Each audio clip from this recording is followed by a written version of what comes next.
વાવથરા જિલ્લાના દિયોદર હાઈવે પરથી ઝડપાયો શંકાસ્પદ ખાતરનો મસમોટો જથ્થો।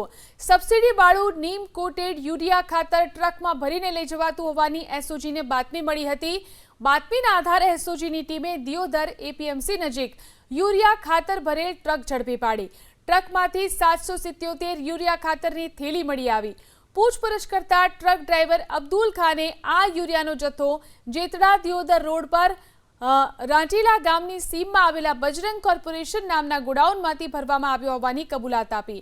પ્રાથમિક તપાસમાં યુરિયા ખાતરનો જથ્થો હૈદરાબાદ લઈ જવાતો હોવાનું સામે આવ્યું છે। એસઓજી પોલીસે તાત્કાલિક ખેતીવાડી વિભાગને જાણ કરી અધિકારીઓએ શંકાસ્પદ યુરિયા ખાતરના જથ્થાને સીલ કરીને વધુ તપાસ શરૂ કરી છે। જેતડા દિયોદર રોડ પર રાંટીલા ગામની સીમમાં નાયરા પેટ્રોલ પંપની બાજુમાં આવેલ બજરંગ કોર્પોરેશન નામના ગોડાઉનમાંથી ભરેલ હોવાનું જણાવેલ છે અને કુલ 777 બેગ છે, જેની કુલ કિંમત છે 13,98,600 તથા કુલ કિંમત મળી 24,04,600નો મુદ્દામાલ સીઝ કરવામાં આવેલ છે।